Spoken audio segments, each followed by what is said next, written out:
probably pretty good.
Well, that was nice of YouTube. It just started up. Can you guys hear me okay? Yeah, I can hear you fine. Yeah, it's just me. Yep. Must be I've got a problem. So we'll get started, and then I'll walk away from the mic for a second and make an adjustment. I know what it is. I've got a pot that is acting funny. See, it just got cleared up, but I need to go and scrub it once. Okay, hang on.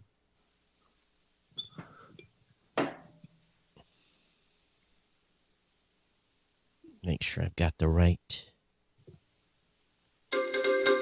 Welcome to the New Media Show, where each Wednesday at 3 p.m. Eastern, UTC +4, Todd Cochran and Rob Greenlee take their over 30 combined years of leadership in the podcasting space to discuss, dissect, and deconstruct the current podcasting news, forecasts, trends, and predictions. Now here are your hosts, Academy of Podcasting Hall of Famers, Todd Cochran and Rob Greenlee. Hey, Rob, how you doing? And we're back Good. after a 2-week hiatus. Yes, that's right. Yeah, I'm doing great, Todd. It's great to be back. So I'm doing the show from a new place, so this is better. So I'm still building my studio. So well, that's good. But I tell you what we've got? We've got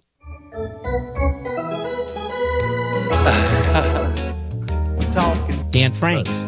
Talking about Mr. Danny Boy. Dan Franks. We're talking about Dan Franks. Yeah, baby. So, much. Yeah, welcome to the show, Dan. Yeah, it's actually funny because obviously that song originally is about baseball, and baseball just got canceled, at least the beginning of the season. So I guess it's apropos that we cut baseball out of the song and put something else in there. So here I am. Yeah, welcome. Wow. So I tell you what I'm going to do. I've got an annoying ratchet going on in my ear. Rob, I'll let you start talking to Dan, and I'm going to go turn a pot once or twice, and I'll be right back. But go ahead. All right. Well, Dan, thanks for jumping on the Skype line and joining us. We wanted to, this is like an annual thing that we do with you when there's a podcast movement event. I know over the last couple of years there really hasn't been that many of them. So this is a rare occurrence, and I think it is a little bit of a coming out or coming back, however you want to say it. This particular event, I think, is going to be, really the first event that's of scale that's coming back from the pandemic, and hopefully people, won't have to wear masks, but that may be a possibility still. But yeah, are you excited to get back in the game with the Evolutions event? I know it's been a few years now. Yeah, I'm super excited for all the reasons you just mentioned. Obviously, our bread and butter at Podcast Movement are the events, and it's been 2 or 3 years now. So it feels like since we've been able to do it, like we've wanted to, and hopefully this is the first year back where we're able to really, kind of put our best foot forward with an event. We did have Nashville PM21 with everything going on. I think it went really well. We had over 2,000 people there in person, which kind of still in the heart of things being crazy.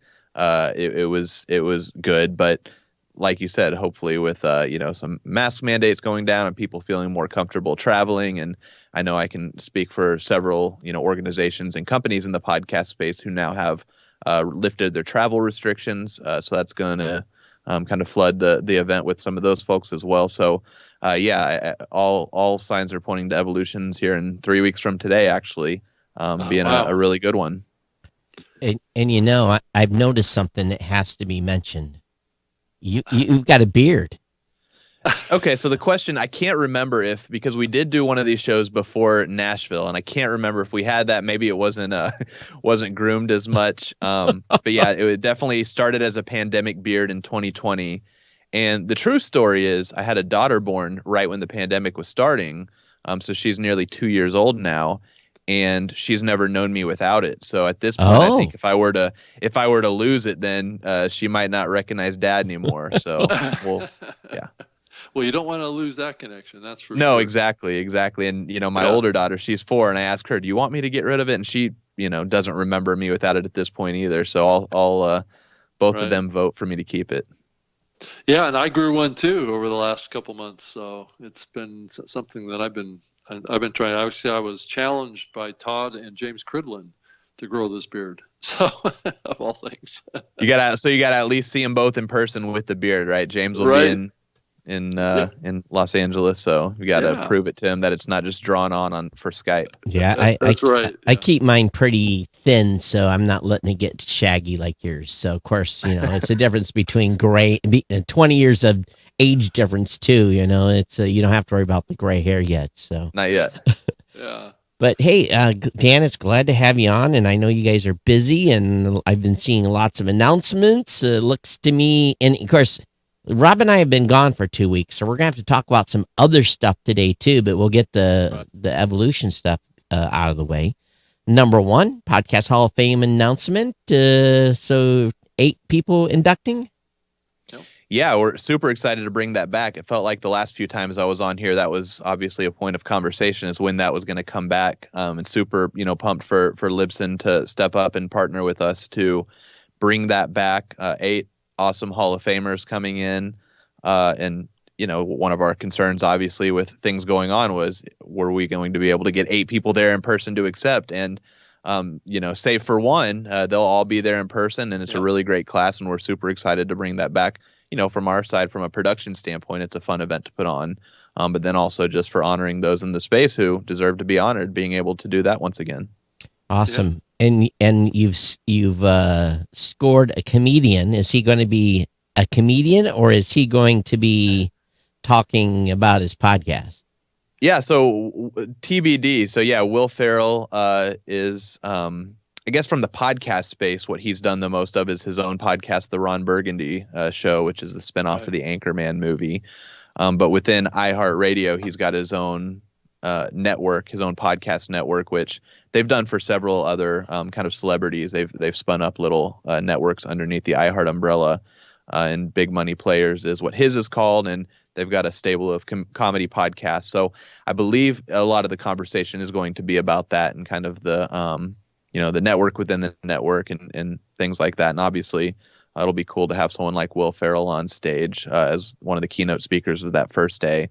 And then today we just announced that Latif Nasser, who is the new host of Radiolab, the longtime Radiolab host Jad stepped down several months ago, and Latif has been on the team for years and is now one of the hosts of that show, and obviously one of the largest podcasts in the world, Radiolab is. So we're excited to have him there. And he's actually doing a solo talk presentation, which, usually when you get bigger names to do keynote talks, you kind of have to do it as a panel or do it as a fireside chat just for the lift to be a little less for those folks. But he's going to be doing an original talk and presentation. So I'm kind of excited for that as well.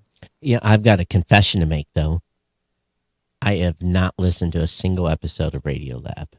Yeah, that's okay, right? That's why we love podcasting, right? And it's not big shows that you don't listen to. And it's not that and I don't know why. I understand it's a fantastic show, but I don't know why I've never subscribed to it. So I probably should at least listen to at least one episode before Evolutions to get a feel. It's a highly produced program that's very interesting. I think they've done a terrific job. I've listened to a few episodes over the years, and I think they do a terrific job. So this change in hosts should be interesting. I should go check it out again. Yeah. Are you hearing Rob okay, Dan? I am hearing Rob okay. I don't know if the Okay. audience is. Sounds like you're not. Yeah, it might be if you're hearing him okay, the audience is hearing him okay, and it's just on my end, so it's a little weird, but Got it's it. okay. Just Yeah, cut but it. Rob, like you said, he's a new host of Radio Lab, and it's one of the most highly produced.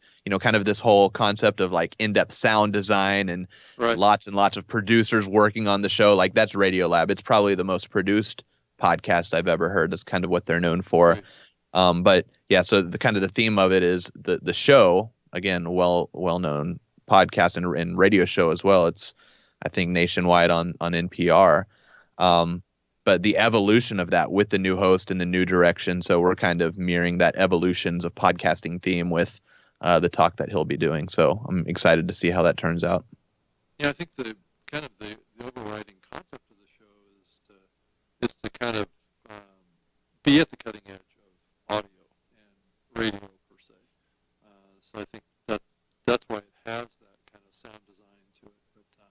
But before we get too far into it, I'm sure there's a few people that are listening to this that are not familiar with Podcast Movement Evolutions in LA, and I just wanted to mention it's March 23rd through the 26th coming up here this month in Los Angeles, and it also has a virtual component to it too. So Dan, why don't you tell us, kind of just start from the top with it for those that may not be as familiar with Podcast Movement as Todd and I are. Yeah, for sure. So Podcast Movement, the flagship event is what we started in 2014, and every summer conference that's really kind of trying to capture the entire ecosystem of podcasting. It's just a really giant event. We've got 10 or 12 stages going at any time, just lots of education, lots of networking parties, that kind of thing. So that's a flagship event. It's the largest event. That's next iteration is coming up this August in Dallas. But in 2020, we decided to spin off another event, and we called it Evolutions. February 2020 was the first time we did it, and also the last time we did it because of things. But the whole concept there was that the education on the Evolutions event would all be about the latest trends, latest technology, like you said, kind of the cutting edge or the bleeding edge of what's happening in the podcasting space. So from a content standpoint, that's really what we're focusing on with Evolutions, is making sure that the topics are fresh and super topical. So that's the event, like you said, happening March 23rd through 26th. It's split up a little differently than the flagship event. So the flagship event, it's kind of choose your own adventure. You buy a ticket and you can go to the marketing stage or the monetization stage or the creation stage or whatever stage, whatever track you want to participate in throughout the event.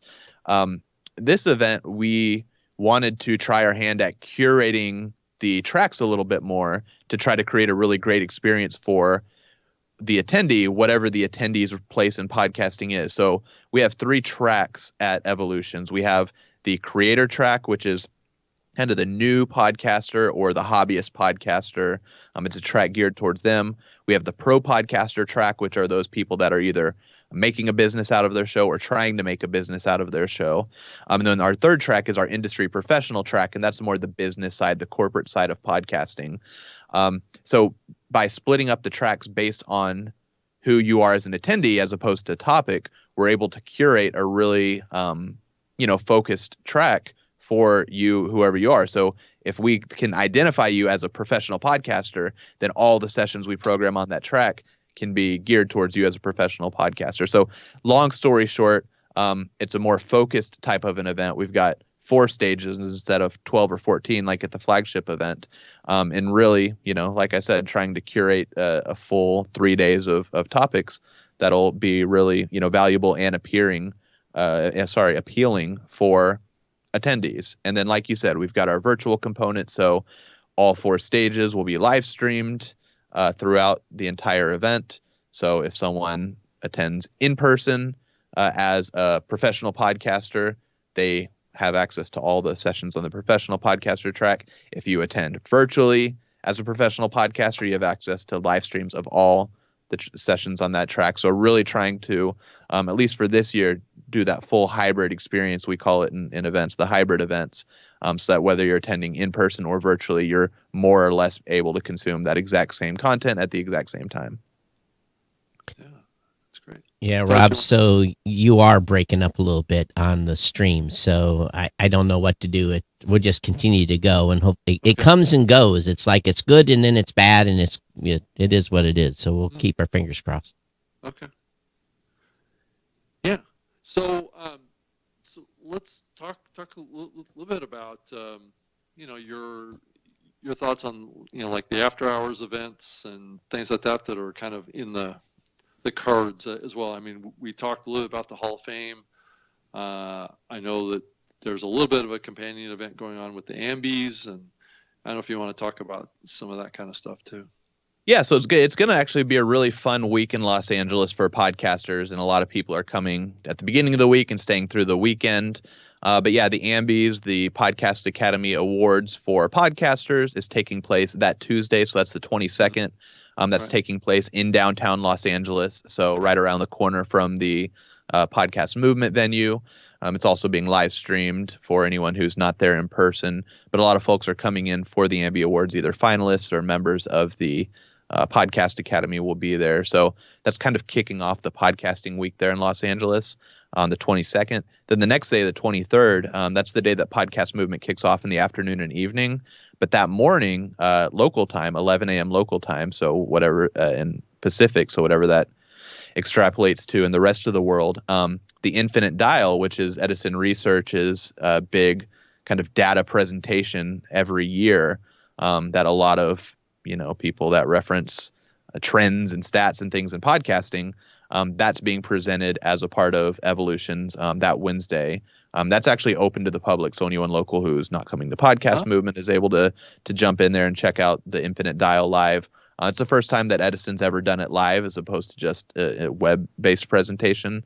So that's kind of cool. We're excited to partner with Edison Research to put that out there live. And then, of course, that's being live streamed like they do every year for free on YouTube. So I'm excited about that. And then, yeah, that night, the opening party, it's an ACAST party. That's when we're kicking things off. And then each evening, we've got, like you said, parties.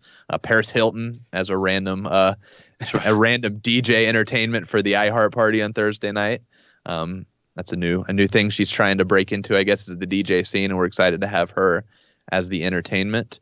And then, yeah, the other cool thing we've got going on this year is several mornings we've got free sponsored breakfasts, or whether it's grab and go muffins and coffee or something a little more. So we've got something like that going on. It's all on the schedule on the website. And then, some evening open bar activities and afternoon open bar activities and stuff. So I don't know if it's, sponsors having some built up funds from taking a couple years off or what, but it's going to turn out to be a really great experience for those in person to kind of be able to take advantage of that. And one of the breakfasts, actually, Blueberry is co-sponsoring with Produce Your Podcast. And Tracy DeForge over there. So excited for breakfast that day. Yeah, we're just doing a little event that is designed to, I guess for better words, get podcasters introduced to that team and us, and then talking about growing your podcast. And they're not going to be real pitchy, but we're going to have an offer that'll go along with those that show up for breakfast. They'll be able to come to an ongoing webinar that we're going to hold that between us and Produce Your Podcast. So it's something new that we're trying, and definitely, the number one thing I continue to hear again and again and again and again from podcasters every week: how do I grow my show? How do I grow my show? That is the number one question. So I hear it all day long. Yeah, so we're super focused on that. As a company, we've got some announcements coming on the 15th that we're going to be making 1 week. We'll let it percolate for a week as leading into the show, but so it's a busy time. Hey Dan, speaking of that topic, is there anything you can think of that's kind of special at Podcast Movement, the Evolutions, that is going to cover how to grow your podcast? Is there any kind of track that a podcaster could get involved in at the event that might help them with that?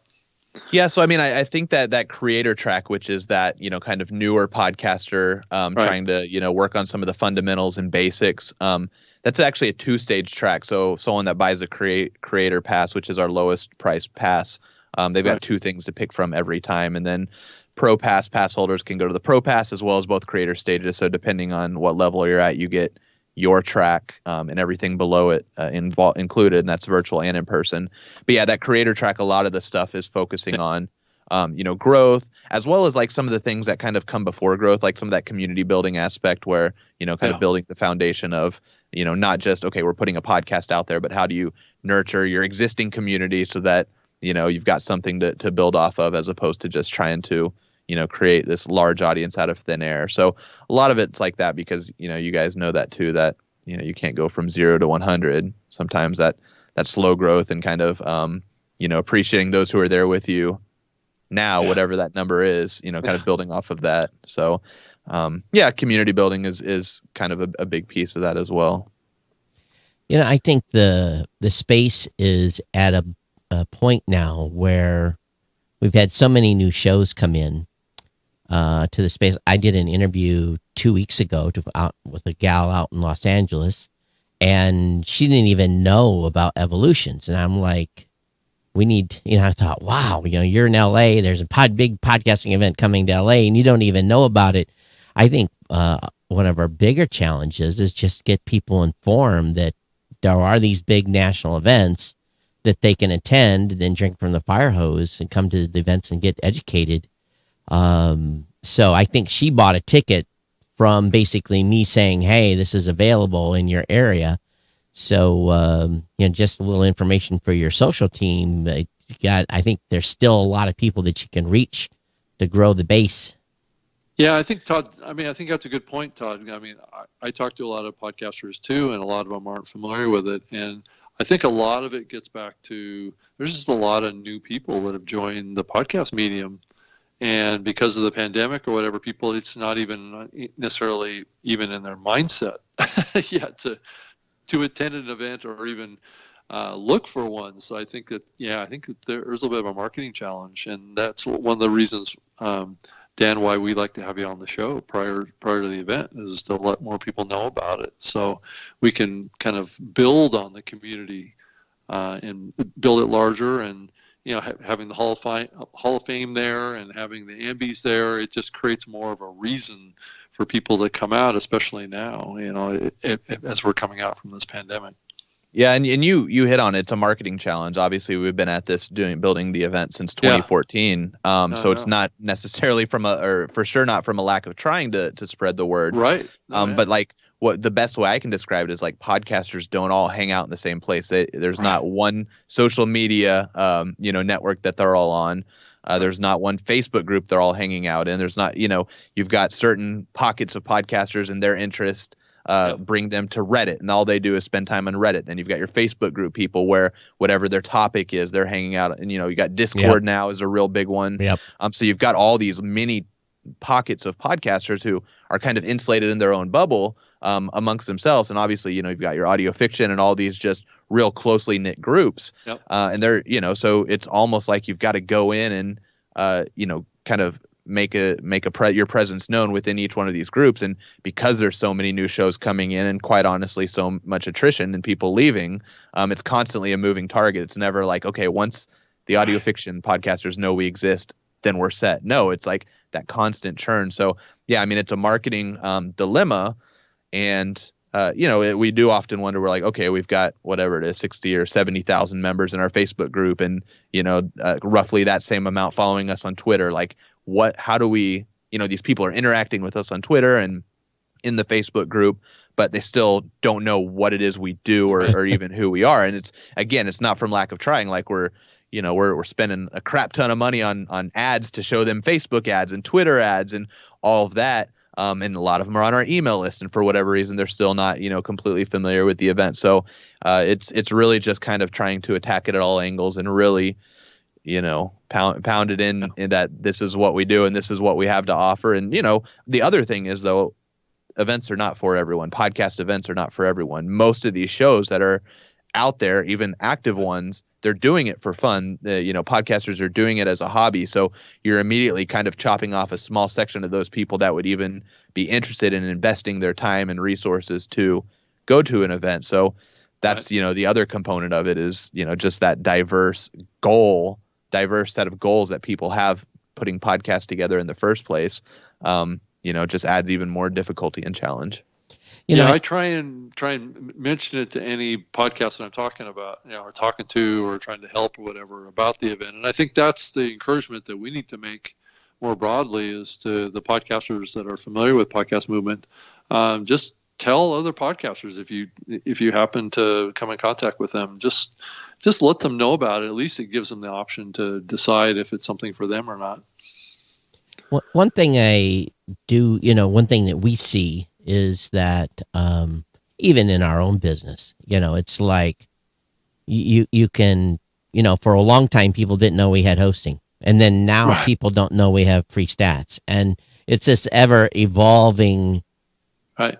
It's just getting to people. It's and making sure that marketing message is clear, and it's an ongoing challenge for all of us. We all have our own things that we deal with on this, but it's like any other business. You're trying to grow your customers, and in some ways, that's what an attendee is basically a customer of podcast movement. And it's also what anyone else, like any other brand, especially with the content marketing, tries to do is outside of just producing the events, we have our daily newsletter, and like that's probably our largest, most consistent megaphone. But if we turn that into a pure promotional vehicle for the events, then it wouldn't be nearly as large as it is with, the number of subscribers and, the open rates and the readers and stuff. People would start unsubscribing or tuning out because it's promotional. So it's also a balance of, and I know, both of you all do it with Libsyn and Blueberry too, is the newsletters are very value packed for people who are customers or not customers. And then it's almost like, how soft do you sell it so that you keep them opening it, whether they're a customer or not, but not sell it so softly that people don't even know what it is, like Todd said, what it is you actually do as a company. So and the repetition rate is very, like we do the newsletter once a month, and then we don't hit them too often with announcements unless it's something really special, because you hit them too much, they unsubscribe because you're causing noise in their inbox. So you have to make sure whatever you're sending is of value, and that there's enough value there that they go, oh, okay, cool. Even it might be 15 seconds looking at the email, or, it's the same time. You guys look at your open rates, and I know, we're pretty happy with our open rates of our newsletters, but you always want to be 100%, but it'll never be. So, a certain segment of folks just automatically delete stuff. They don't even read it anymore. So they thought, this doesn't apply to me today. So yeah, it can be an ongoing challenge, but so I'm excited about coming out to LA. I'll be honest with you. It's, we obviously had the event in Nashville, and I think LA will at least be a little more open food wise. So we'll probably have no issues with getting fed and stuff like that. What's the hotel and what's the venue looking like for this? Yeah, so the venue, it's the JW Marriott downtown. It's in the LA Live complex, which is where the Lakers arena is. It used to be the Staples Center. I think it's like crypto.com now. But it's kind of a very walkable part of downtown with lots of different restaurants and stuff. So that'll be exciting to be in a walkable part of town for lunch or breaks or the bar after. Hotel's really nice. It's connected to the Ritz, so you got some shared resources with the Ritz-Carlton, which is never a bad thing in terms of things being nice and clean. It's probably the JW Marriott's probably the most upscale hotel we've ever had the event at.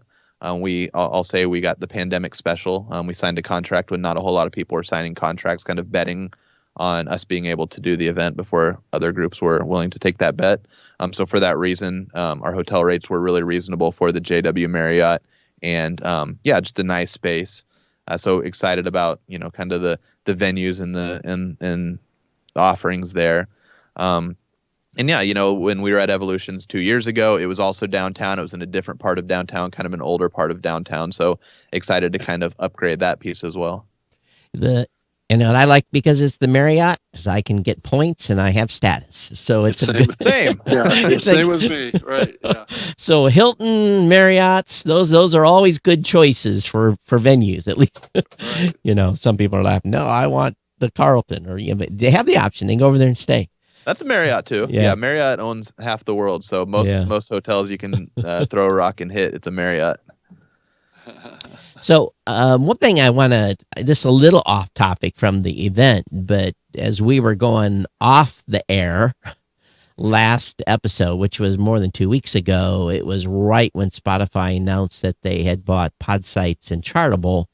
And of course, there's been a lot of discussion about that. We're late to the bus because of the, having been off a couple of weeks here with Rob moving and everything else. What what are you hearing about these kinds of things? Rob and I probably have our own opinions, but what are you hearing on your side of the fence? Yeah, from a lot of the creators we work with, because a lot of who we work with on a daily basis are those, new or hobbyist creators. I don't think they feel much of an effect on that. So a lot of these, acquisitions and purchases that we're seeing happen, they recognize Spotify, but they're like, okay, these other two companies, like they're not anyone that really, they are involved with. Like maybe they signed up for Chartable and use it to see their rankings in, different countries. Like I know people do that. But I think at least this specific example, a lot of the creators don't necessarily think it affects them in any way. It probably does. There's probably trickle down effect to everything. But from that standpoint, I don't hear just a whole lot. I know Rob and I were at the On Air Fest summit last week, and Spotify was in, not just this acquisition, but other things as well, were definitely topics of conversation through on stage and off. I think that the feedback we're getting, and of course we just look at it from a service side, is that a lot of podcasters now, with them saying they're going to shut down Chartable and roll it into Megaphone, I think a lot of people are looking for a new home for stats. So, it's tooting my own horn here. We've been doing it for a long time. So, it's what's kind of curious is a lot of my initiative that I've been doing internally for our stats product was really fully targeting Chartable's platform, because we were, bringing in more stuff than they had. And so I guess it was good timing for us, but I thought it was just curious what you're hearing on your end. So Rob, what happened at this summit that you guys were talking about that was anything juicy?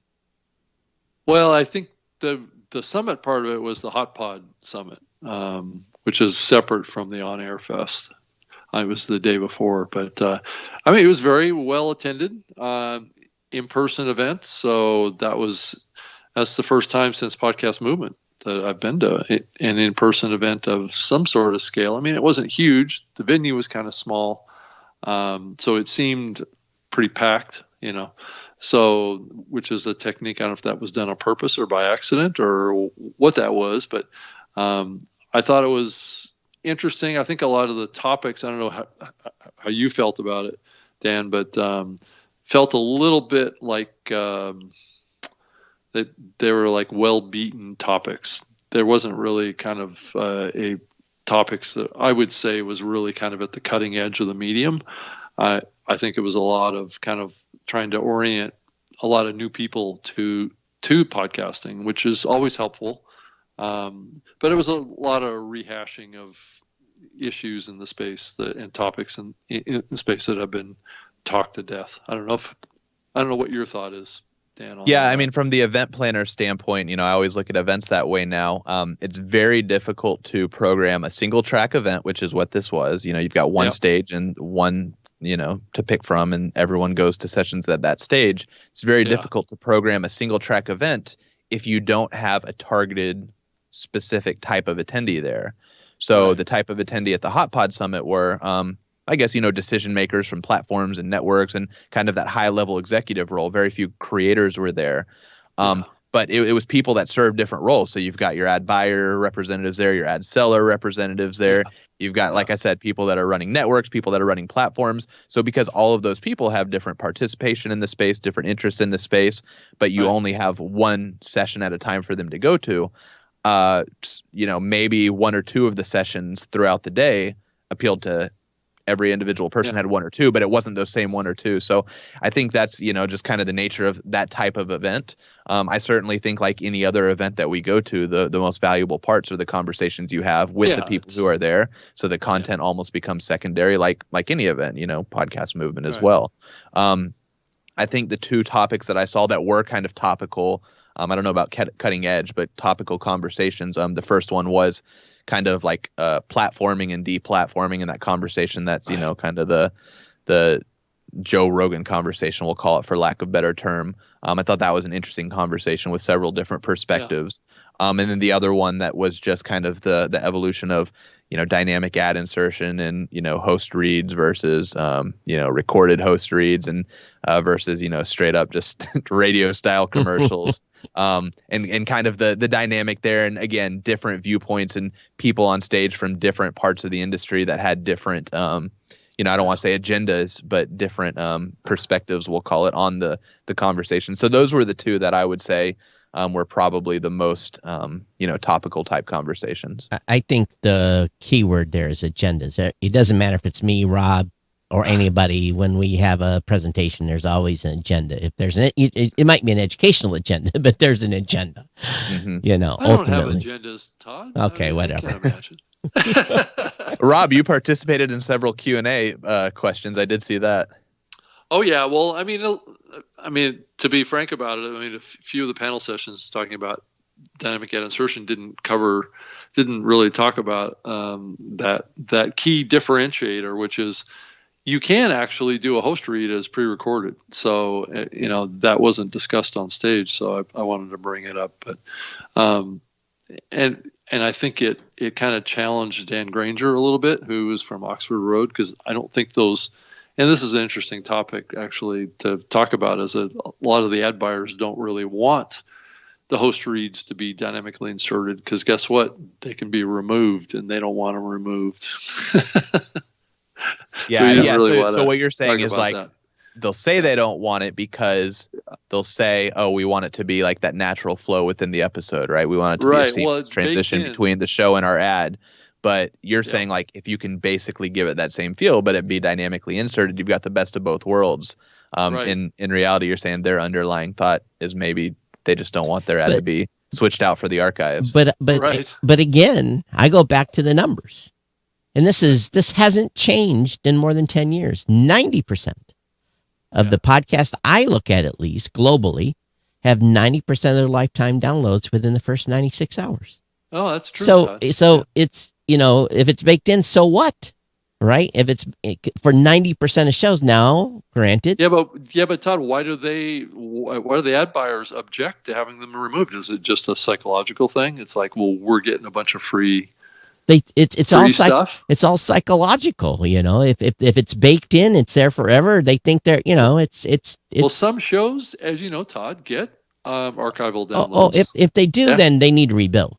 Don't take this the wrong way. 90% of shows, it doesn't matter if you rebuild it. You're not getting any more value out of it. You're not making more money from that episode. But those 10% that do, yeah, they need to be removing those ads and putting stuff in. Undoubtedly, But again, every time someone tells me, I got long tail, I look at their stats and up and down. That's no very long tail. No, it's okay.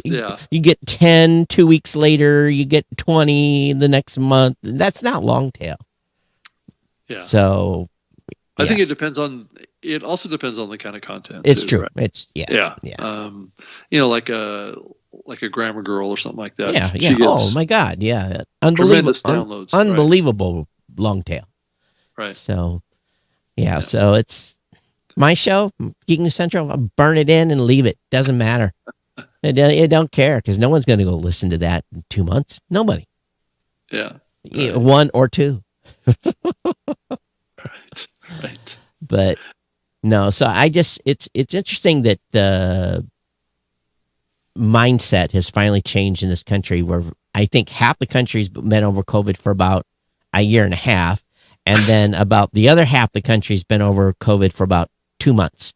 So I think that you should be in great shape, Dan, for the show. I think you're going to have great attendance. Everyone's going to be excited to get out, and Omicron's past us, Delta's past us. Everyone's vaxxed, so at least everyone that's attending is vaxxed, because that's a requirement. But or a test. Quick point of clarification. Test. You have to have a test. Or negative test. Negative test. Yeah. Yeah. So let's see. L.A. County is who dictates the rules for our event, because we're in L.A. County. And their current set of rules, which will apply to us, is every attendee either has to show their vaccination card or show a negative test. So PCR test. Or rapid test. Or rapid test. So we have the rules on our website. You can check it out. But if it's a rapid test, it has to be a different time frame than a PCR test. So we've got those, and it's all straight from LA County. But what the latest development is, and this just came down last week when the CDC released their latest rules, is that anyone who's there and vaccinated doesn't have to wear a mask. Whereas technically before, a mega event is what it's considered by LA County, regardless of inside, outside, vaccinated, not.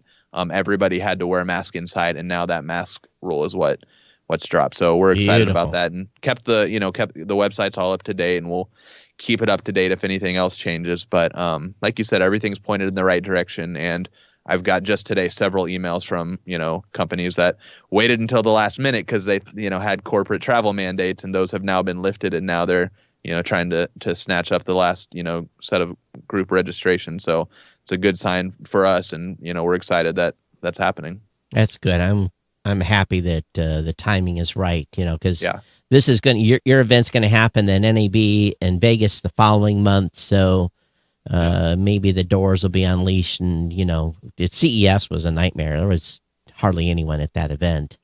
And and NAB is falling at the wrong time. I mean, all events have been the wrong time to some extent. But when they tried to reschedule it for the fall, and that's when the Delta variant came back. So I'm happy for them and all of us who participate in it to hopefully be back in full force this year. Yeah, CES had to have done the show, or they'd have been out of business. They had no choice. They had to push through, and I made it in and out without getting anything. So knock on wood.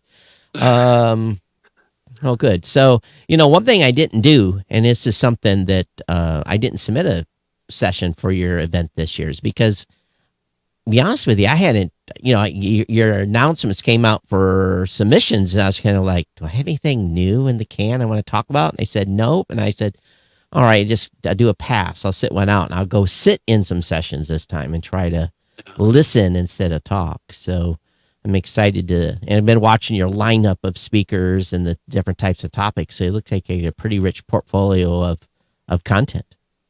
Yeah, I mean, we're excited, and over 100 sessions, so too many to kind of single any ones out. But it's a really good variety, and the reason we like that open submission process, which is where probably 80% of our sessions come from, is just because we never know who's going to submit or who wants to present on their expertise. So like we just had one come through, that Guy Raz, who was from How I Built This and TED Radio Hour. If we had approached him to speak, we'd be working with an agent and paying a speaking fee and stuff. But the network he's a part of submitted a session with him as a panelist participant, and that's going to be awesome, because like a lot of that kind of stuff happens from that open proposal process. But also on the completely other end of the spectrum, we have people who are super successful niche podcasters that no one's ever heard of. Not like you at the Radio Lab, but people that no one's ever heard of because they're kind of in those bubbles that I talked about earlier. But they have amazing information to share about how they're, growing their show or making six figures off this show that is, gets 100 listeners an episode, but because of who it is or what it is, they're making an amazing business out of it. So all kinds of stuff like that just come through that open submission process, that if we were, trying to hunt down and curate, all these 100 sessions ourselves, we wouldn't be able to root up. So yeah, we're super excited for the lineup, and going to be a good one. If someone's making $100,000 with 100 listeners, I want to see the tax return. maybe 1,000 listeners, but audience. this one but these ones in particular, we've all seen these. They're dental podcasts where their only listeners are high level dentists or surgeons. I had a case just like that. I had an orthopedic surgeon who had about 1,000 other orthopedic surgeons that were.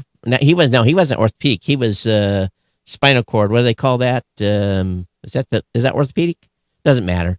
He was getting $20,000 a episode for sponsorship for 1,000 listeners. He actually. I mean, where else? What other medium do you know? Like, hey, 100% of these 1,000 people are this, because who else would listen to it? And for an advertiser, that 100% saturation rate of like every person is going to be your target audience. Like, that's amazing. And you want to hear something more crazy? He quit the podcast because his partners said he was making too much money for the clinic and they couldn't find a way to write it off. Can you imagine walking away from a $20,000 an episode because you're making too much money? Pay the tax. Right. That's what most people would do. Right. But yeah. Hey, Dan, is there any limitation at all? I haven't seen the CDC guidelines around booster shots. No, right now I don't believe that's a part of the full vaccination consideration. So it's one J&J shot or two or more, Moderna or Pfizer. We've got people traveling in obviously from Australia. We mentioned James Cridland from Pod News, several other Australians, several other Canadians. I know we have several coming from Europe.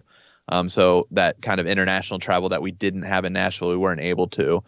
That's starting to come back. So, whatever the full vaccinations considered in those countries will be acceptable here as well. Are people going to be able to show their vax card on their phone, or they have to show the card? Yep. So phone or card, or, a lot of these like Clear apps have, so the hotel, which luckily enough, we're not the ones, we as Podcast Movement aren't the ones checking, enforcing that kind of thing. It's the hotel's policy. They'll be set up with their stand before people enter the space. But yeah, card, picture, and just matching it up with photo ID. And then what they'll be doing is, whether you're showing your negative test or whether you're showing your vaccination card, you get a bracelet. Basically, that once you have that bracelet on, that's your pass for the rest of the event. Gotcha. So that's kind of how the hotel is doing it. Okay, cool. Be nice. That Clear thing worked out real well for CES. That's what they use primarily, but it's almost the same thing as showing your card. So it's one half dozen the other. So that's cool. Wow. So it's hard to believe it's only a month away. It's not even 3 weeks. It's 3 weeks. Less 3 than weeks. a month. Yeah, it's crazy. Yeah. And I'm looking at the calendar. It's on March 2nd. It's like, wow. And you and me both. But yeah, we're gearing up. We're excited. Like for our team, busy week because we do help as production partners for the Ambies. So we've got a certain part of our team that's helping do the production there. Obviously, like I said, the Infinite Dial on Wednesday, Hall of Fame that Friday night with Podcast Movement, Evolution's happening in between. So yeah, busy time for our team. But after more or less 2 years off, we're excited to be back in action. Tom says the last PM was the last event I attended. I'm so ready to be in a place again. I think, Tom, we will be there with you. I think we all agree. Speaks for all of us. That's right. It's fun to go out and, if nothing else, just wave the flag. Hey, we're here. Let's talk. Let's see, talk. And I'm excited to talk to new podcasters too, because it's really the only time you get a chance to talk to new podcasters en masse. And someone this maybe, a month or two or 3 months, pretty fresh. And I know maybe the Dallas event is more attract more there for that, but still there's going to be a certain amount of the West Coast crowd that, they're going to they're close, they'll be able to come. So I'm excited to talk to new podcasters, especially. I think we all are from just selfish business perspective, but it's good. Yeah, Dan, I was curious. I wanted to ask a question. I mean, as you look to the future here, hopefully we can as we open up more and get more stuff going, do you see both of these events, the Podcast Movement, the original event and the Evolution events, eventually becoming almost the same size conferences? And I mean, it's just like 2 a year, or do you always see Evolutions as kind of being a little smaller of an event? Well, I mean, selfishly, we'd like them both to grow. Yeah, So, right, in right. that sense, if they're both growing, then one never catches up with the other. Right. But at some point, there's probably some, ceiling, whether it's, less people are creating podcasts or for whatever reason, like there's probably a ceiling. So yeah, we're not necessarily throttling growth, Right. and, based on our, growth plans for both events, we're planning on both of them growing based on, meeting size that we're contracting in the future and hotel room blocks that we have to book. We've talked about it, I think, on several past episodes where Right. we're having to, contract event spaces 2-3 years in advance, just because that's the nature of large Right. events. Is there's not a whole lot of spaces to go around once you get to a certain size. So yeah, I mean, like I said, the plan is for both to grow. Yeah, we've never necessarily viewed it as like some events we'll do like an East and a West event, and it's just like, kind of the same type thing, but just doing it twice on separate coasts. That's one, and that doesn't necessarily get me that excited. That's one of the reasons why we took the different approach to programming, as well as a little bit more of a thematic theme to evolutions of it being, that trends and new tools and new technologies and stuff like that is because, from, again, a selfish standpoint, like I'm more excited about having two events that kind of have different personalities and a little bit different approaches. So if that approach will keep the Evolutions event a little smaller just in nature, then that's just kind of, the way it is. But our plan is for both of them to keep growing. So do you see, I've seen where you've kind of kept the podcast movement event, or at least it is this coming year in Dallas, which is kind of centrally located in the country. Do you see it heading back to the East Coast again?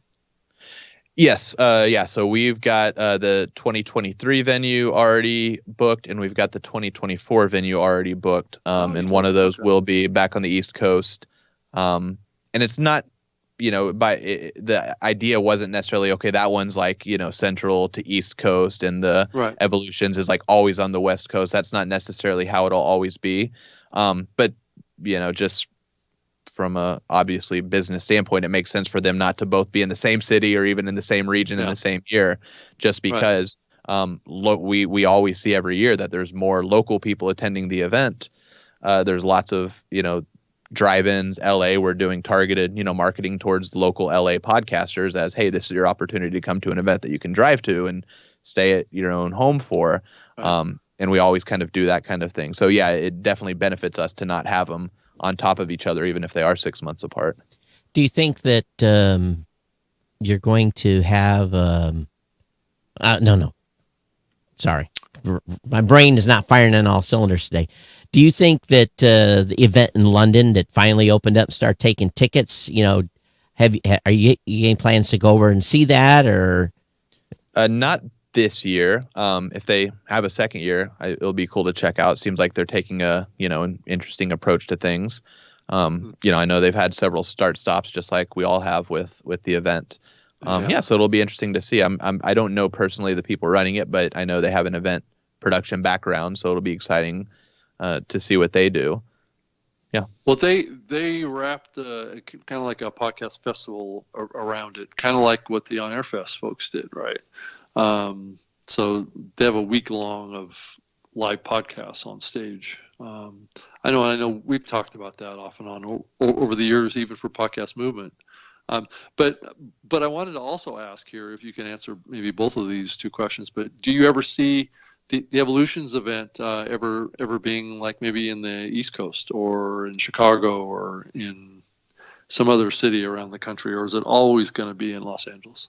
No, I think it'll definitely hit the road and travel a little bit. It will. Again, it does take some, strategy and planning, like I said, geographically, for it not to be on top of where the summer flagship event is. But yeah, I mean, that one, because it's a little bit smaller, we're able to take it a little more short term with our booking of venues, whereas, the flagship event being 3,000, 4,000 people, just few venues to pick from, we have to book that out several more years in advance, whereas Evolutions, at least now, we kind of have that freedom to take it year by year. So, yeah. And then to your point about the festival component, it'll be very that the London show has. It'll be interesting to see how that works out. I was a part when I worked at the Midroll and at Earwolf. they tried a podcast festival called Now Hear This. And that took place in I believe it was 2015 in Los Angeles, and then 2016 in New York. And the difficulty that we found was that podcast fans are very loyal to the shows they love, but they don't care at all about the shows that they don't love or that they've never heard of or that they're not fans of. So that festival type approach, like, hey, buy your ticket and you can come see all of these shows all weekend long, that's not appealing. They're like, well, what about just that one show? That's the only one I want to go to. Like, let me buy a ticket to that one show. Right.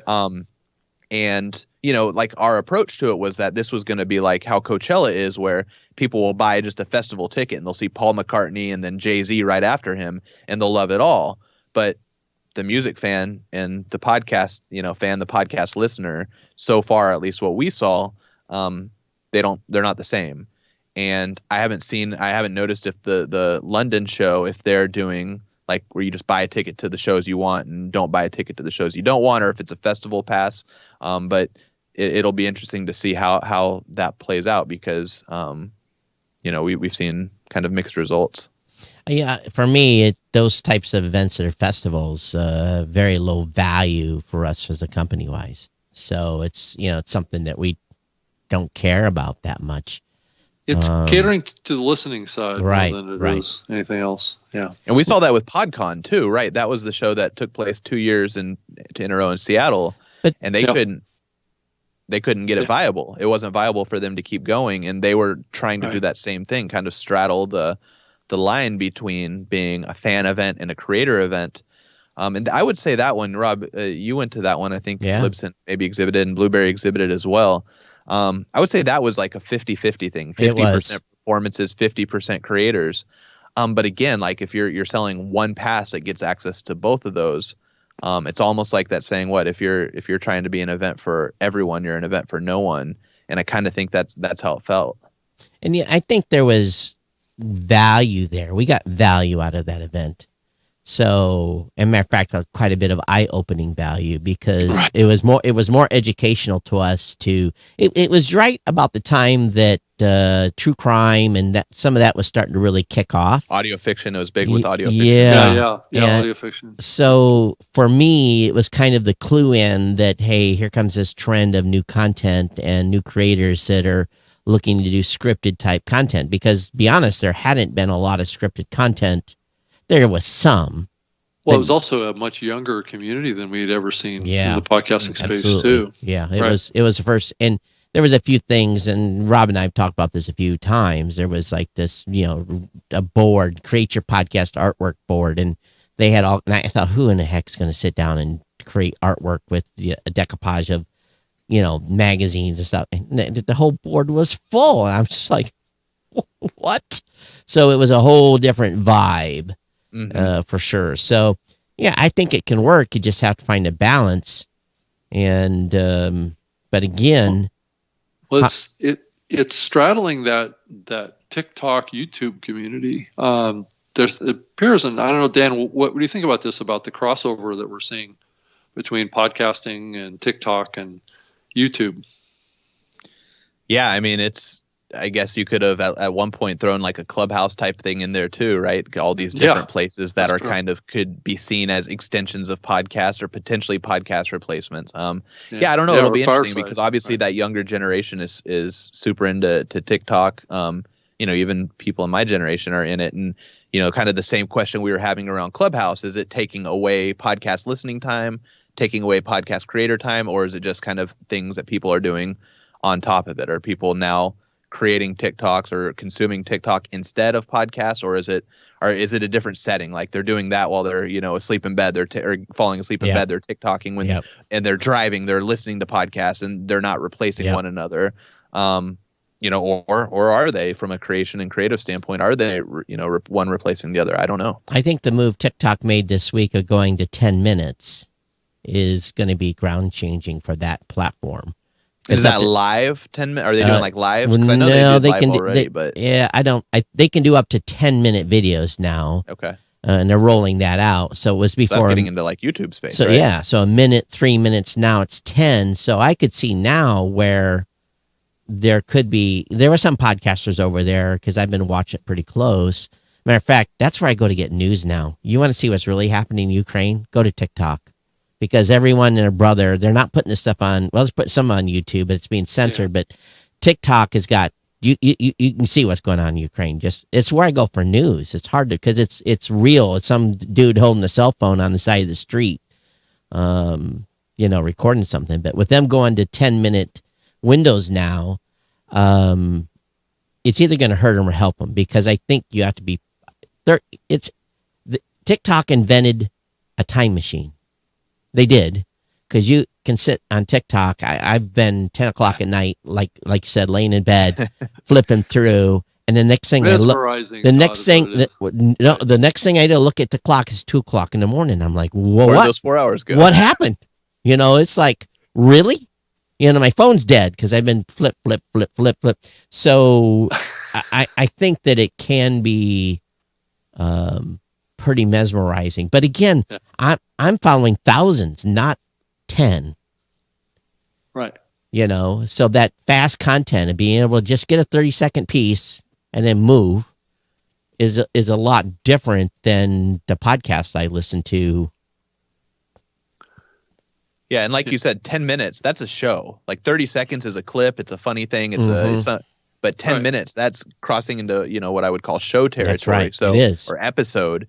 So that's a question. Like, people are great flipping through, watching 30-second clips. But then when they hit something that's 10 minutes long, are they then just going to sit there and like watch it or set their phone down and listen to it?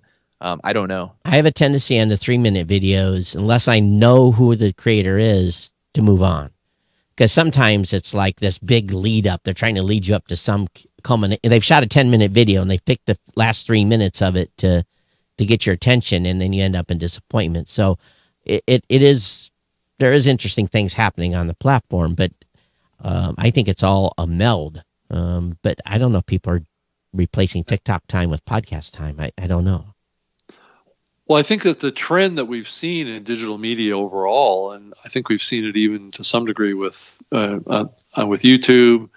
I think the interesting connection here is, as you think about podcasting. I think when podcasting started, I think most of the content in podcasting was pretty long, and I think we are seeing a little bit of movement towards shorter podcast content. And I'm talking about audio.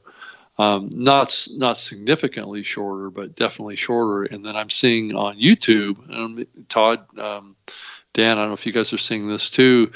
There's more and more content on there that's long form now than I've ever seen before. So, both ends of this seem to be playing, and I think all the platforms are trying to get as many users as they can, as much content as they can, onto the platform, and that puts them in a situation where they are either going, longer or shorter to appeal to. So I don't know if there's like this happy medium, but I think it is probably in that 10 to 30 minute range is probably where we're going to wind up. I gave up watch. I've got a Netflix subscription, haven't been on it in a year.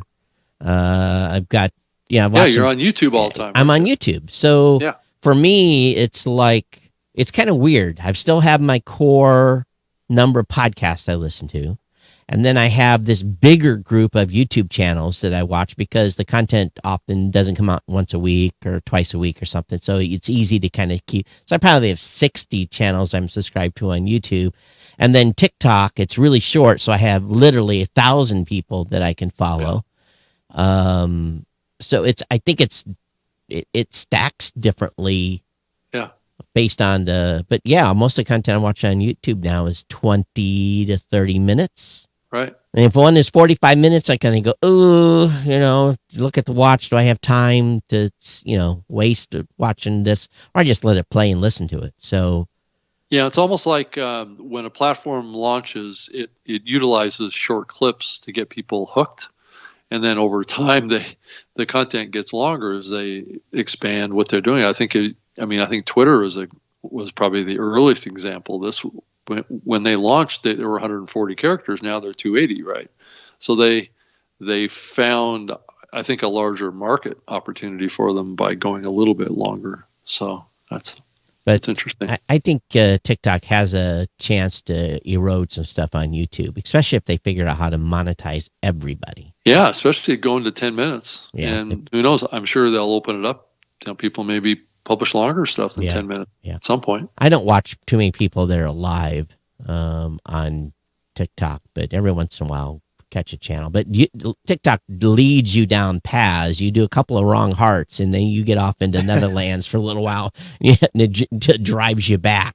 So it's Yeah, it would Same be thing nice to be able to happens go to in there and say like, Right. hey, I just because I liked this one, I don't want to see everything about this one topic. And but like you said, you just got to play the waiting game. You just got to be strategic Well, you and not have- put hearts on anything else like that's that. right. Yeah, I mean, you have to. This happens on YouTube all the time too. You have to.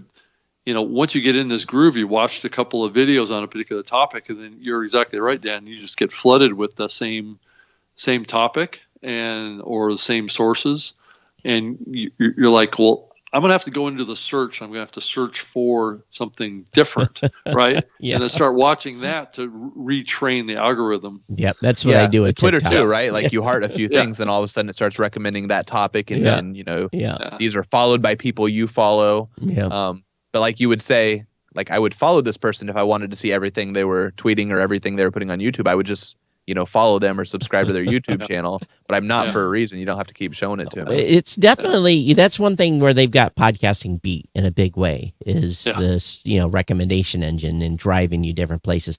I do want to bring one topic up, and there was a little bit of a Twitter exchange I had with a big podcaster talking about where they drop someone else's episode into Oh yeah, Right. into a feed. So it'd be like this show here. We're drops. gonna drop someone else's show into this RSS feed. Right. I contend, and I guess maybe this is my old school ways, that is Nothing just new. it's nothing new, but it seems to me to be rude. Well, I think it's inconsiderate of your audience, is what it is. Oh, I tell you, I got some hellacious pushback when I said exactly that. Well, it's because it's such a widespread thing. Like it happens a lot, and it's sometimes it's done cross network. Like I know several networks who, if they have shows that haven't put out an episode in several years, but you go look at their feeds, it's just a bunch of like the latest show from the network. Like they'll just feed drop. So if you're subscribed, to an old show just because you're still subscribed to it, every few months you're getting a new thing, and for a second you're like, oh, they put out a new episode or like a follow-up. No, it's a feed drop from a new show from the network or from a sister or partner network, and a lot of times it's a show that's not necessarily related, so it's not as effective as it's trying to be. But yeah, like I also know there's several networks that you can buy a feed drop on their shows. Pick your show and we'll tell you how much it costs for your show to be dropped on one of our feeds. It's a pay to play strategy, but I don't know. I mean, the flip side is I think it's a very useful tool for smaller podcasters to potentially, find a new audience. Like if you've got a couple shows that are on similar topic and you both have, 100 listeners, 200 listeners, a lot of podcasts, that's, a reasonable number to have, but you're struggling to get over that hurdle. Like either, the same way you might have a host of another show on your show and vice versa to try to cross-pollinate. It's a strategy. It might not be the right strategy, but, dropping that. And if you put a custom intro on the front of it, like, hey, Dan here from this podcast, and, this is a special episode. It's from our, this other show. Check them out if you like it. I don't know. I think it could go either way. If any of the shows I'm subscribed to do that, I'm going to put the host on absolute nuclear blast. Here's how we did it before. And again, the old curmudgeon in here. So let's just, trying to teach a dog new tricks. And we used to do a promo, a 30-second, around the 30, 60-second right. promo for the show, within the show, not Mhm. Right. a feed drop. We'd run it, say, hey, here's a show we like. You might like it as well. And run a 30, 60, 90-second promo from that show in the podcast. And we did that on a regular basis. No, I don't hear anyone doing that too much. But this whole feed drop thing, everyone's claiming, they're getting massive boost in numbers. You can only trade audiences so long. There's a little danger in trading audiences. If you're the lesser show and you have a bigger show come in that is of the same topic, you might take all your audience. You might just have you might have axed yourself. But again, different strokes for different folks. We never were hurt by running promos against tech shows to tech shows. So, well, Todd, we kind of did it with this show at one point back when I was working for Spreaker. Remember, we would do the live version of this show over on Spreaker. Remember, occasion, because if you go look at the Spreaker live show feed, it's got a bunch of new media show episodes in it. But at the same time, it was the main feed for this show always stayed the main feed. If we did something extra somewhere, it still made it into this feed. Oh, yeah. No, it was still here. It's just it was added to another show feed. Right, which is kind of a different concept, right? I guess. Yeah, but they were both named the same. There was it wasn't like it was named something else. So, I don't know. I guess I'm just. Plus, I was the common thread between those two shows as the host and the co-host over here, which maybe there's a little bit of a clue to how that might work. Also, especially in a network type of situation, right, where you may have crossover, and I think it works best in a inside of a network of shows, right? Than it is just random shows doing this. If I'm the host and I'm part of a network and I warn the audience, hey, we're going to drop an episode from someone here in the next couple of days, right? Then that's one thing. And maybe the audience has been trained to do that, but I would give many weeks advance notice that we're going to start dropping some episodes from some other shows in. I think it's really about disclosure, and I don't know how they're handling it. If they're talking about it, and if they don't talk about it, they drop the episode. So I don't know. I guess I'm old school. Sorry, I just think it's rude for the audience. Yeah, but there's always new things that are being tried by new people. Yeah, there's very little that I see that people portray as something new that hasn't been tried a million times before. And that's my curmudgeon coming out, but it's also true, right? It's also true. I mean, you and I talk about it all the time, that there's these new concepts that people think are something that are new, but they're not really new.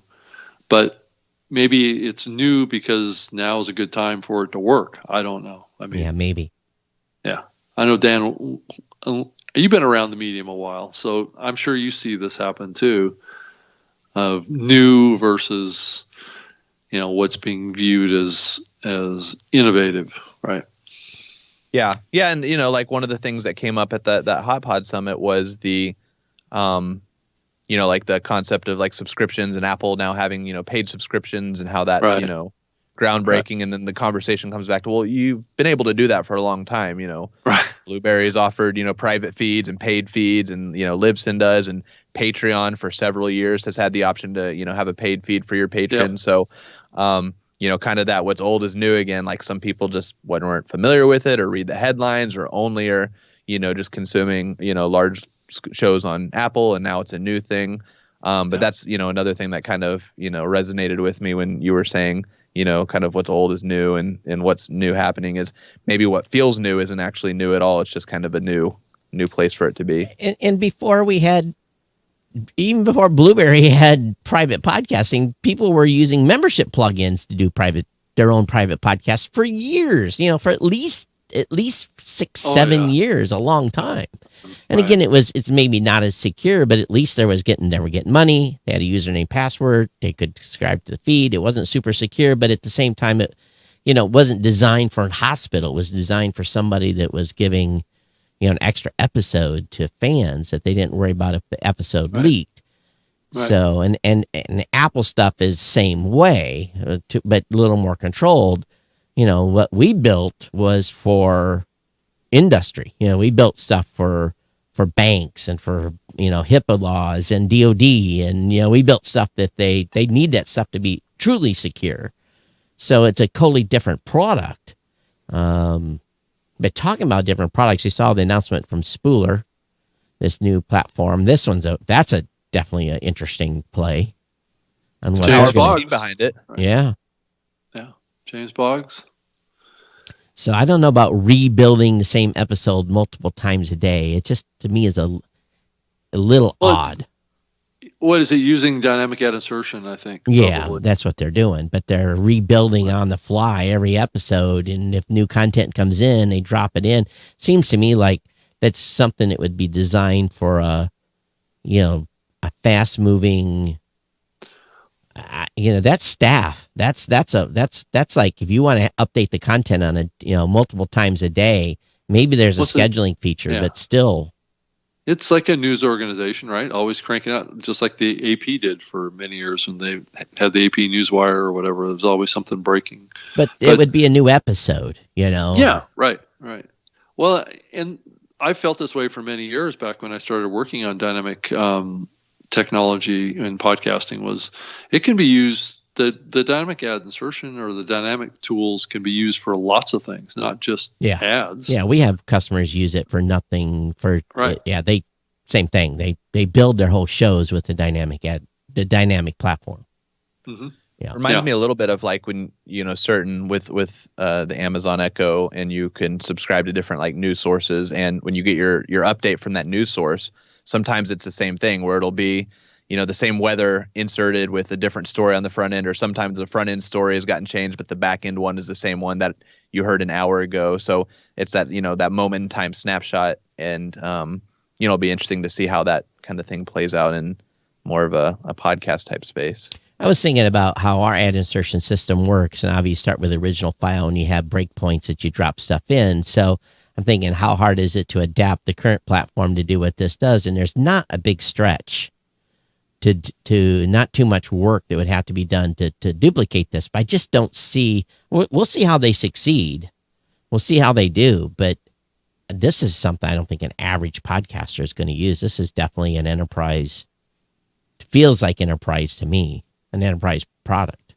Yeah, and it seems like with that team behind it, that's a pretty high level team. Like you said, James, who used to be with Apple, and Andy Bowers, who started, Megaphone and was at Panoply in the early days. Slate too. Yeah, and Slate, Panoply. Public Radio, right. And Dan Benjamin's in there, so that's interesting. So I wonder if he's their coder. He is. Is Fireside somehow providing the back end? Is there some relation there? They don't say, but you would think maybe. I don't know if Fireside has dynamic ad insertion or not. Not that I'm aware of. It's not, and just thinking in my head, stitching content together is rudimentary simple.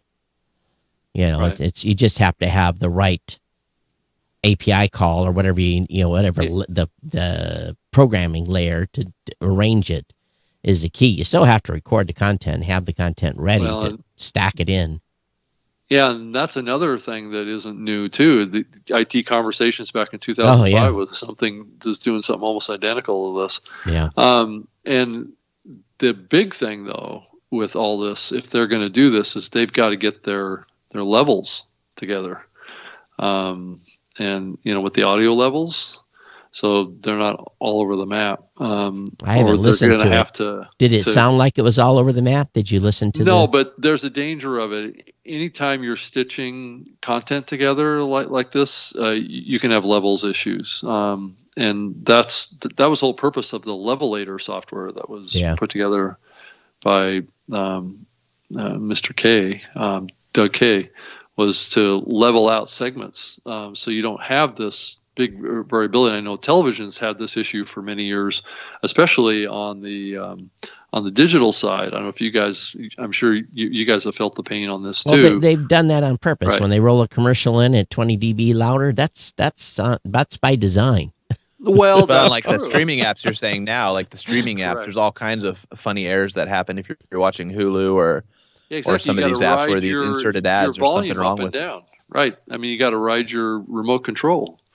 Sometimes it's quieter, right? Like sometimes the ad's quieter, like, broadcast television that's louder on purpose, like you were saying, Todd, but sometimes there's just some weird air happening. Yeah. Yeah. Well, and also it can be on the content side too. I mean, I've watched TV shows where I don't know, just the audio production was just, the levels were so low. It's same thing happens to podcasts too, right? It depends on how the show is produced. Is the production of it involving having some sort of normalization on the volume side? And this is a big concern, especially with the consumption of podcasting being kind of oftentimes in very noisy environments, on an airplane or in a bus or in a train, or you want to have those volume levels consistent, but there's nothing that will turn me off faster to a podcast is a podcast that from segment to segment, the volume jumps up and down. Yeah. I am surprised they use Dolby, to be honest with you. We tested that heavily. Oh, you did? Oh, yeah, we tested it heavily. We sent we sent them X number of samples. They sent us the processed ones back, and I had my whole team in our heads listening to see A, B, A, B, A, B, A, B. And matter of fact, even got to the point where I actually restitched stuff together so I could actually listen it in sequence to hear if there was a difference. We didn't hear no difference. So were they doing normalization or were they doing cleanup? They were applying their Dolby sound to make it better for spoken word. Right. Yes. Right. And we again, they're saying they're using it to smooth audio and apply noise reduction. But if you are doing a good podcast and you produce a master file, there should be no noise to begin with. Right.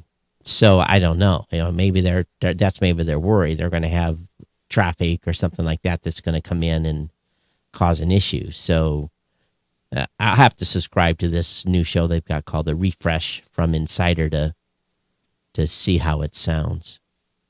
Yeah. But anyway, it's lots happening here in the space, that is for sure. But it's actually been a little bit quiet besides the acquisitions. A lot of content stuff that's always moving. But I don't know, Dan, is there anything new with the podcast movement community or a team that or things that you guys are working on that you want to mention? Yeah, I mean, all hands on deck on the event right now. Yeah, we'll have some stuff to announce after, but yeah, mainly just the event. Our daily newsletter, the Pod Move Daily. Anyone who hadn't checked that out yet, it's something we're super excited to have done for 2 years now. Yeah. So that's takes up a chunk of time for several of our team members. But yeah, otherwise, all hands on deck for the next 3 weeks for Evolutions. My only suggestion for your newsletter is make it shorter and easier to consume. It takes me, because I only have so much time to get through each of these news articles, and yours, guys, is pretty thick. So, yeah, it's decent size for sure. Yeah. It's not quite as bulleted out as Pod News, but it's also not Hot Pod either. That's right. It's right. Somewhere in the middle of those two, I'll say. So what do you think's going to happen there with the changing of the writing guard? Oh, Ashley Carmen leaving to go to Bloomberg, right? Yeah. Right.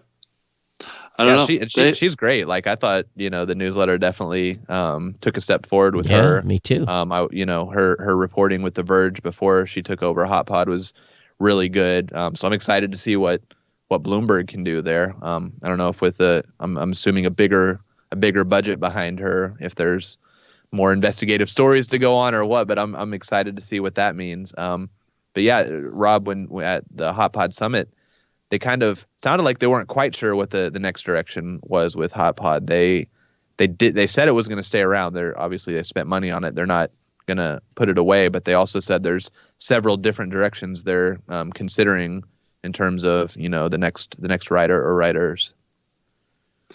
I'm sure that the Bloomberg folks made an offer that she couldn't refuse, because it hasn't been that long since she shifted over to Hot Pod. As she said what she's going to be writing about over there? Is she going to be writing about podcasting, or is she just going to go on the regular beat? Yeah. Oh, yeah. Yeah. Audio and podcasting, yeah. Yep. She's going to continue over there. So it was definitely a jump. So it'll be interesting to see who The Verge picks as their Hot Pod editor going forward. Well, there was they something... didn't have one at the point of announcing this change. There was something that came out Did it? So they had Arya, who was one Arya. of their writers, and then they introduced I forgot his name, but they introduced kind of who was doing the editing in the background, and they said Arya and him, they were going to kind of bridge the gap, but they made it pretty clear that they were bridging the gap and not taking over as the lead. So that's kind of seems like a little up in the air, because I forget his name, but the gentleman who kind of runs The Verge, he was kind of the MC of the event, or introduced and closed out the event, and he made it seem like it was kind of TBD. They weren't quite sure yet. Yeah. So but it's a loss, because Ashley was a real good host. It was my first Hot Pod Summit, but she was a good host, and I thought she did well. You know, she did most of the interviews on stage. So yeah, Bloomberg, I think, got a catch there. I think too, I was actually pleased that Hot Pod wasn't as East Coast focused, so I'm hoping whenever they do pick a new writer, Rob, you're going to have to get them on here. We're going to have to talk to them, but I think they'd done a better job. And when Nick was writing, I'd stopped reading Hot Pod completely. And then I started reading it again as soon as Ashley took over. So we'll see what happens with this new writer. Yeah. Whoever it is. Yep. I guess we'll find out soon. So we're getting close to the end here. So Dan, why don't you give everybody the pitch? Where do they go? How do they find it? What's what's the dates? What should packages? What should they do? Yeah, go to evolutions.podcastmovement.com. Most of the full schedule is up there now, so you can check out the different sessions happening and see if anything there kind of suits your fancy. Mention it again, it's an in-person, but as well as a virtual event. So if you want to save a little bit of money on travel and also on your ticket price, the virtual prices are more affordable. But otherwise, we're really excited for anyone who wants to get back to in-person events. And selfishly, we think it's a really good first event back for anyone who's considering it. And, I said it earlier, but we've got 3 price levels depending on who you are as a podcaster. So if you're brand new and you're just dipping your toes in the water, conveniently enough, the most inexpensive ticket to the event is geared towards you from a content perspective, and still get to go to all the parties and watch Will Ferrell and hang out with Paris Hilton and all the fun kind of extracurricular stuff that happens at the event. So super excited to see a lot of people out there. And March 23rd through the 26th, Los Angeles. Awesome. Can't wait to be back out. One thing too is just let you guys know, those of you that may have a adult child going to school for marketing or something like that, where Blueberry's now looking for a new social intern for the summer. So if you know someone that wants to do an internship with us, drop me an email directly, and then I'll send them the location where they can go send their resume. So we're looking for interns for the summer, but for the summer season. So it's basically when school is off in May, and then all the way through when school starts. So if you want, or if you're not going to school and you still want to do an internship, let us know. Got to have some chops for Instagram though. So TikTok. We got a TikTok channel too, so they've had having fun with that. So, Rob, what's going on with you? Oh, just trying to get myself settled here, but just normal stuff, and looking forward to coming out to Podcast Movement and getting going with the spring events, and really looking forward to getting spring back. I've had enough snow. So, are you willing to say what state you're in? What state are you in? Connecticut. So you didn't move out of the state. You're still in the same state. You just moved to a different. Still in Connecticut. Yep. Just moved to a different area. Yep. I'm about 30 minutes from where I was before. So. The question, Connecticut. Why Connecticut? Can we ask? Why not? Spent all those years on the West Coast, so you had to move to the East Coast, right? Yeah, it was like this, and then I just went, boop. It's just like people ask me, why did you leave Hawaii to come to Michigan? And I'm like, well, there's a story there, but right. Well, I think it was being on the East Coast. I actually spent my whole life on the West Coast, so do something different, get out in a different part of the area. I was coming out to New York a lot for podcast stuff and events and meetings and stuff, so I figured, come out here and see. I've done the LA thing, so I was I was down there for a year when I was with Podcast One, and so the East Coast presented a different opportunity in a different place, and it certainly, if we get back into more in-person stuff again, being here, being close to the New York Northeast market is a good place to be for the podcast industry. So, so I'm excited to be here and keep building on that. Dan, you'll like this. Every time I'm in Texas, I think I need to move there. So it's I looked at Texas too. Yeah. Real estate prices aren't what they used to be. No, Definitely they're not. Definitely affected us down here. It's not the same everywhere. It's double here in the last 18 months. So, and I'm in nowhere, Michigan. So yeah, so it's everywhere. The prices are up every place. So seller's market, as they say. Yeah, but good luck buying. 6 months. Yeah. Took you? Did you buy a place, Rob, or did you? No, I bought a house. Yeah, I bought a house. Yeah, it took me 6 months to find one. It's crazy. So, at a decent price and what I was looking for. So, yeah. Awesome. All right. Well, I'm Todd at blueberry.com, at Geek News on Twitter. Dan? Yeah. Look us up, Podcast Movement. I'm Dan at podcastmovement.com. And Rob? I can be found on Twitter at Rob Greenlee. So 2 E's. Also have robgreenlee.com, and you can send me an email if you want. We'd love to hear from you. robg@lipson.com. So it'd be I'm excited to see everybody in LA. Yeah. And I think we'll be back next week, will we? Regular time, or is there? Okay, good. Yeah, so we can dig into some of the stuff that I've been holding my breath on, and we can go from there. But everyone, thanks for being here, and thanks for having watched the show or listened to the show, and thanks for being subscribed. And for those of you live, well, hopefully the audio was okay. I know we had some scratchy issues in the beginning, so but I think it's okay now. So that's good, Dan, and thank you so much for coming on and joining us. And I look forward to seeing you again in LA. Yeah, see you guys soon. All right, thanks, Dan. Okay, all right. Yep. And everyone else, we'll see you next time. Bye-bye.